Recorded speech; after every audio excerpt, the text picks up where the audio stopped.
নাহমাদুহু ওয়া নুসাল্লি আলা রাসূলিহিল কারীম আম্মা বা'দ।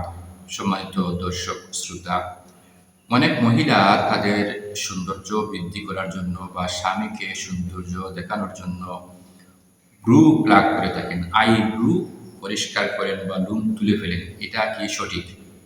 দেখুন, ইসলামী শরীয়তের দৃষ্টিতে এই কাজটি সঠিক নয়। এটা করা হারাম, গুনাহের কাজ। এটা আল্লাহর সৃষ্টির মধ্যে পরিবর্তন আনা। এজন্য যারা এই কাজ করে বা যারা করিয়ে দেয়, উভয়ের প্রতি আল্লাহর লানত, অভিশাপ রয়েছে। এ ব্যাপারে সহিহ বুখারীর মধ্যে হাদিস এসেছে, সহিহ মুসলিমের মধ্যে হাদিস এসেছে। আব্দুল্লাহ ইবনে আব্বাস রাদিয়াল্লাহু তাআলা আনহু থেকে হাদিসটি এসেছে, লানাল্লাহুল ওয়াশিমাতি ওয়াল মুস্তাওশিমাতি ওয়াল মুতানাম্মিসাতি ওয়াল মুতাফাল্লিজাতি লিল হুসনিল মুগায়্যিরাতি খালকাল্লাহ।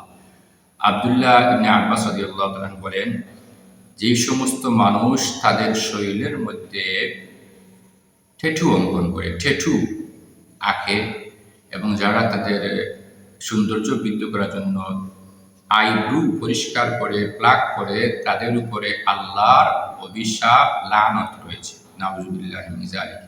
এজন্য এই কাজটি করা যাবে না। আল্লাহ পাক রব্বুল আলামিন মানুষকে তাদের এই যে ব্রু যেটা দিয়েছেন, এটা এই লোমগুলো দিয়েছেন সূর্য থেকে চোখ রক্ষা করার জন্য। এজন্য যারা এই লোমগুলো তুলে ফেলেন, তাদের চোখের সমস্যা হতে পারে, চোখের পাওয়ার কমতে পারে। এটা করা ঠিক নয়, গুনাহের কাজ। তবে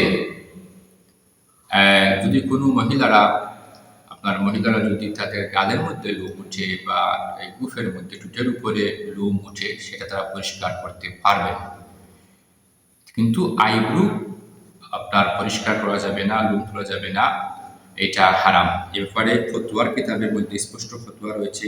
আল মাউসুআতুল ফিকহিয়া আল কুওয়াতিয়া ১৪ নং খণ্ডের ৮১ নং পৃষ্ঠার মধ্যে ফতোয়া রয়েছে। ঠিক তেমনিভাবে ফতোয়ায়ে শামির ৬ নং খণ্ডের ৩৭২ নং পৃষ্ঠার মধ্যে ফতোয়া রয়েছে। ঠিক তেমনিভাবে বিন বাজ রহমাতুল্লাহ আলাইহির মাজমা ফতোয়া ১০ নং খণ্ডের ৫১ নং পৃষ্ঠার মধ্যে এই বিষয়টি উল্লেখ রয়েছে যে মহিলারা তাদের সৌন্দর্য বৃদ্ধি করার জন্য অথবা স্বামীকে সৌন্দর্য দেখানোর উদ্দেশ্যেও ব্রু প্লাক করতে পারবেন না। এটা করা হারাম। আল্লাহ তাআলা আমাদেরকে বুঝার তৌফিক দান করুন।